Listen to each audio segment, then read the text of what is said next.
Thanks for listening to this podcast from Walks Around Britain. For more information, our terms of use, and to click through to see the show notes on our blog with photographs, videos and links to related sites, please visit walksaroundbritain.co.uk.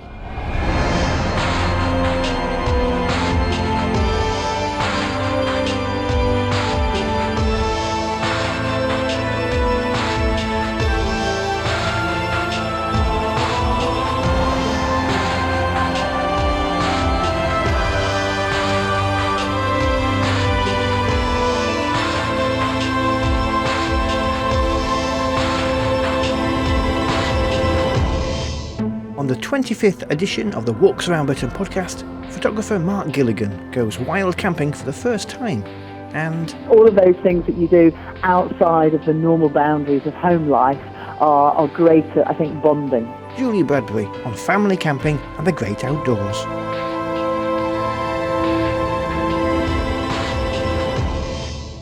Hello, and you're very welcome to the 25th edition of the Walks Around Britain podcast. I'm Andrew White, and I'm your walking guide through the next 20 minutes or so of walking and outdoor chat here on the podcast.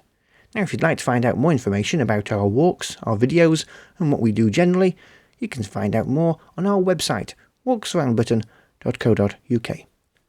Now, going out for a long walk is a great feeling, but often on the way back, I think how fantastic it would be to be able to spend out more time on the hills. And one way of maximising your time in the great outdoors is to wild camp. That's to take a lightweight tent and all your supplies and camp out away from everybody else. And that's exactly what photographer Mark Gilligan decided to do for the first time. Not in June, but in November. Okay, so it's the 3rd of November. You can probably hear it's raining. I'm in the Western Fells with my good friend and walking companion David Powell Thompson. And well, we're going to do a little bit of wild camping, and for me personally it's a first. I've camped many times over the years, but not wild camping. So we've come out today, and although it was glorious first thing this morning, it's not now. So tents are both pitched, everything is fine other than the weather, and David is just crouching outside in the doorway. And as I mentioned, this is my first time, but David, you've been wild camping many times, haven't you? For years and years and years, yeah. Since I was a teenager. That's quite a while ago. So what for you is the appeal of wild camping? You can get rid of your neighbours. You don't have to put up with somebody snoring in the next tent. You don't have to put up with kids screaming and doing, and you don't have to put up with somebody knocking on your tent door at 5 o'clock in the morning demanding huge amounts of money. Well, I don't know what sort of neighbourhood you live in, but that's not quite the norm for me. What do you like to get out of wild camping? What is it that you particularly enjoy? Oh, it's just the freedom to be out, isn't it? Just the freedom to be among the hills, high among the hills, rather than on a campsite on a valley floor. So that's it. You're out, and it's in the name, isn't it? It's what it says on the tin. It's wild camping. It's wild, and that's the beauty of it. What about the views? Yeah, that's part of being in the wilderness, isn't it? Just to get the views, even if on a claggy day like today when you can't see many summits. But I know where they are and I know what they look like, so it's pretty good. Yeah. For me, I think I have to take some inspiration from. You and I both worked with Terry Abram over the past couple of years, and to see what Terry managed to do, and to be able to be out there and to witness some of nature's finest moments, for me has been the inspiration. And although I can't see me doing this every 2 minutes, hopefully if this is a good experience, then it's something that I would want to carry on. What are the favourite areas that you have been involved with, that you've particularly gone back to time and time again? No, it's always the Western Fells, because they are the quietest. Well, the Far Eastern Fells are quiet as well, but it's the Western Fells for me. Yeah. It's close to home anyway. So That's the best bit. And I know them so well, so I know where the good springs are, where the flat ground is, where I know we can put tent pegs in without hitting a rock. You mean like I've already seemed to have found on a regular basis? You found all the rocks around here today. Yes, it would appear so. Okay, so it's not the best at the moment. It's not bad. It could be an awful lot worse. I've woken up with 3 inches of snow on the tent before today, so yes. That's not. Well, the forecast for tomorrow morning is very bright and frosty, and I'm hoping that's the case, because personally, as a photographer, that's really what I'm after, as you can appreciate. The experience as well. I want to write about this, and I have to be grateful for all you see here has been provided very well for me by Berghaus and Trekker Tent and Ellis Brigham, and I'm going to take my first drink shortly with the old Sawyer straws, and of course this tent's put together using pacer poles, so I really am grateful for everybody who's been very helpful in helping me to be able to put this together. So anyway, I think what we'll do now is we'll shut down and just hopefully wait until this abates. Well, it's now 9:15 and it's still raining outside. For the past few hours, went for a wander. Dark, as you can imagine, not brilliant. The Petzl light was fantastic, as they are. It's very boggy. I filled up with water and I've answered 1 or 2 emails, done a bit of writing on the iPad, and I'm basically settling down for the night. The forecast is good for tomorrow morning, although it wasn't supposed to be raining as much as it is and has been for most of this evening. So hopefully when I wake up tomorrow morning there'll be a bit of a frost and go out there and try and get a few pictures. So I shall bid you all good night. It's 9:15 now. Don't want you to think I've had a lie-in. Extremely windy night. David and I are just about to pack up camp, and that moon was a bit bright, wasn't it? It was a wonderful moon. Yeah, I got up about 4:30, usual call of nature, and the moon was just setting down over the Irish Sea, so it just looked absolutely spectacular. It really did. The clouds had actually dispersed. There was very few clouds in the sky, and this magic moon. You could have actually walked anywhere around here, and not needed a head torch or anything, because you could see absolutely everything. Spectacular. Well, it was that bright in the tent that I actually pulled the balaclava over my eyes, because it was literally like daylight. It was quite astonishing. Anyway, I jumped out of bed at 6:15, and just as it was going light, and I have to say, over the past 2.5 hours, I've been enthralled with some of the light that I've been able to witness. Quite astonishing. It's at moments like this, really, when you realise just how well worth the effort is to get yourself out here and come and see this. The clouds just beginning to drift off the top of the fells, and you could actually name them all if you were so inclined. Yeah. But the frost didn't materialise, did it? No, there was too much wind last night, and the temperature didn't drop. It did drop when the skies cleared, but it didn't, and the wind kept up, and it didn't go down below freezing point. No, thankfully it didn't. It's actually a comfortable night. Actually, well, I was going to say, it's actually quite warm, isn't it? At one point I was extremely warm, but anyway, it's time to debunk and put everything to bed. I was pleased everything worked. Breakfast was fantastic, and now it's time to start the day again. And thanks for your company. I've thoroughly enjoyed this, David. Yeah, well, I'll get home and I'll go to work. Many thanks to Mark and to Dave for that. It's worth mentioning that wild camping is allowed in Scotland, thanks to the Scottish Outdoor Access Code, which gives everybody the right to wild camp, providing you follow the guidelines. In England and Wales, it's a bit of a different story. It's actually completely illegal to wild camp without gaining the permission of the landowner before camping. The exception is Dartmoor, where it's allowed for up to 2 consecutive nights in the same spot, or longer, in a permitted camping area, except within 100 metres of a public road, or in any enclosure or other restricted area.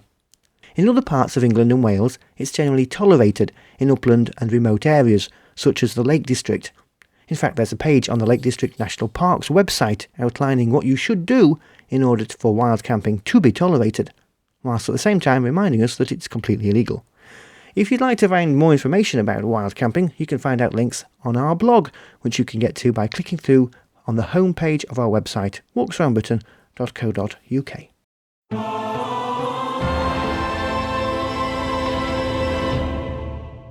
Now, few people are as synonymous with walking and the outdoors on television in the UK as Julia Bradbury.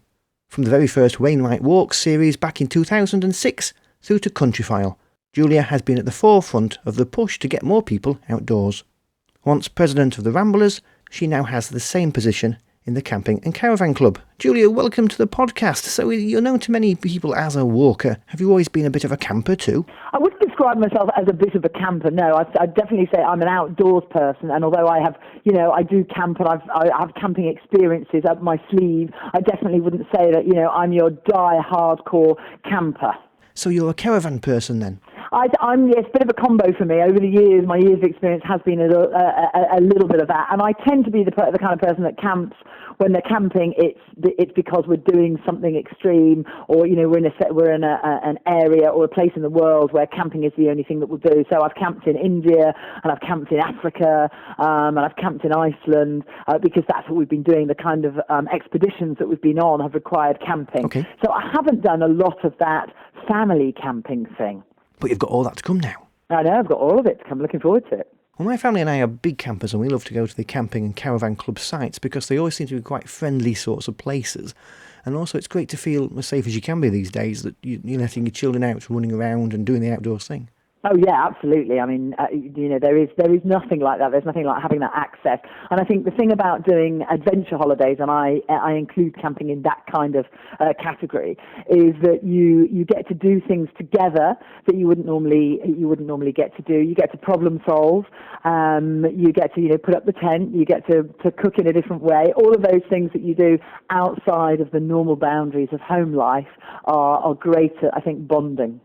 And it really makes the family come together too. It's so important now getting out into nature because of this growing disconnection with the outdoors that's being highlighted by people like the National Trust. Yeah, and there, I think as well, some other research that's been done recently by Natural England has also suggested that there are a lot of parents out there who don't know what to do with their kids in terms of teaching them about the outdoors and taking them into outdoor spaces. So a lot of parents are struggling with ideas and places to go and exactly how they should be doing this with their children. So camping is one of the perfect ways to do that. I really believe being in touch with nature is important from a children's perspective, because if you're looking at getting children involved in nature, getting outside is the first step. Oh yeah, and children should know, what a carrot is, and they should know where the apples come from, and they should know about their trees and the birds and all the invertebrates as well. It's the cycle of life, and it's important for everything. It's whatever you do in life.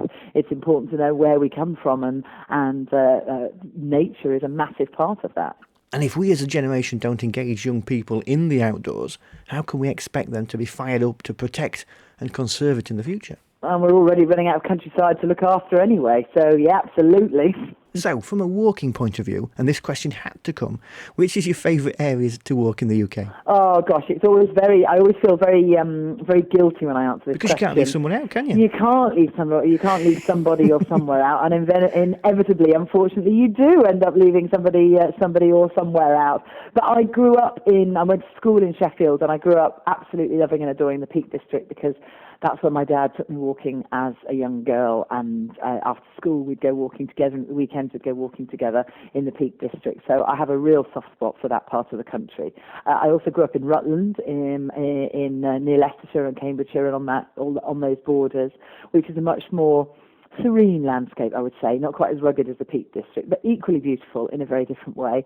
So that's a place that I really love and adore. And of course, I have spent an awful lot of time in the Lake District, and I think the Lake District on a world scale is absolutely phenomenal.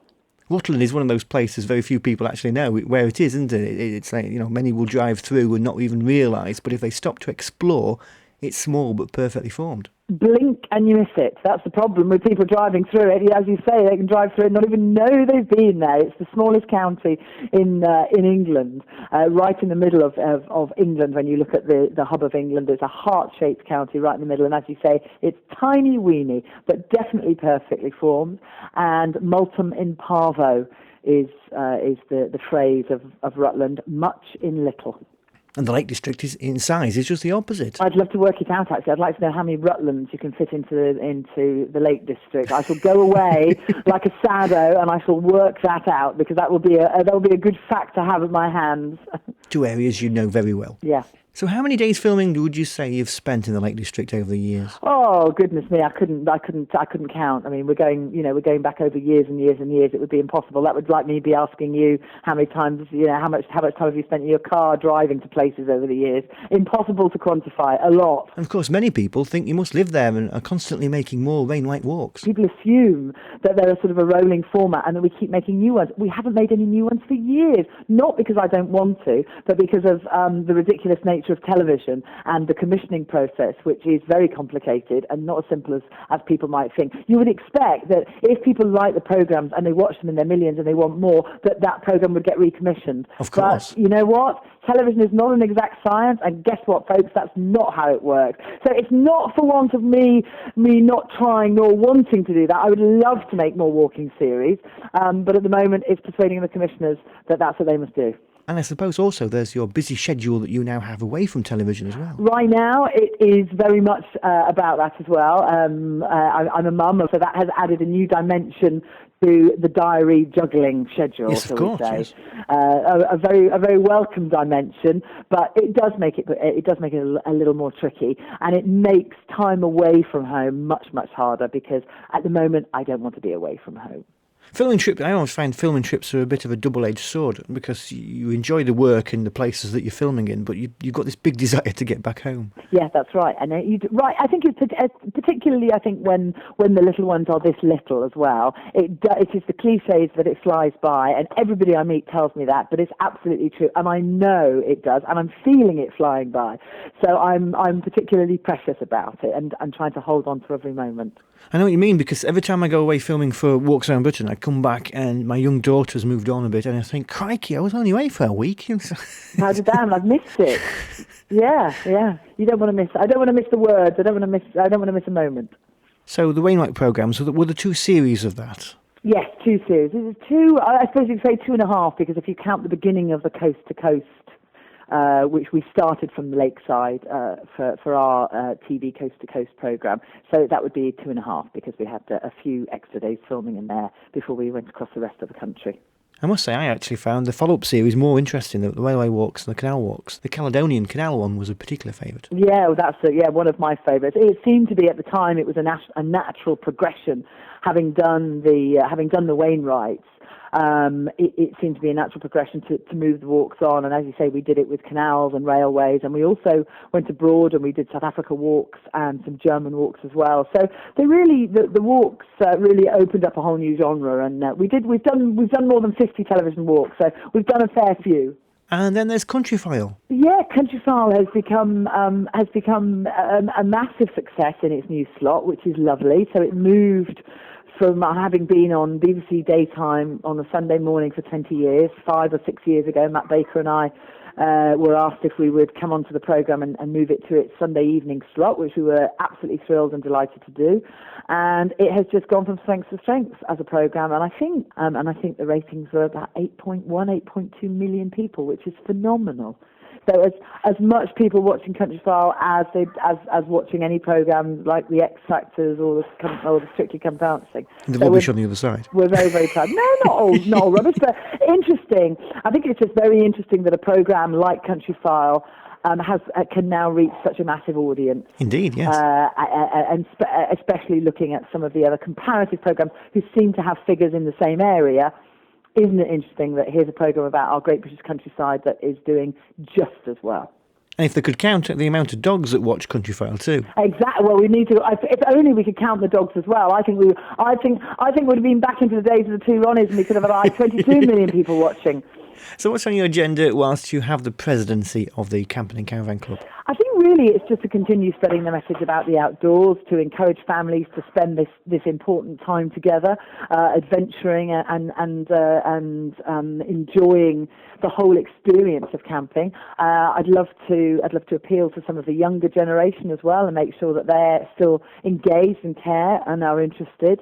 And so it's not just about, banging the drum always about you've got to get out there and caravan, you've got to get out there and camp, which of course we want to do, but it's this general appreciation of the outdoors and having experiences in the outdoors. However, whether it be a large, big camping family holiday together for a week or for more, or whether it is just an afternoon out and enjoying a beautiful landscape and taking in that scenery. To be out camping, waking up to nature. Oh, and there's nothing like that. When you wake up surrounded by nature and the first thing you hear is the bird song or the wind rustling the leaves of the trees, it's absolutely magical. Julia, thanks for coming on our podcast. Pleasure.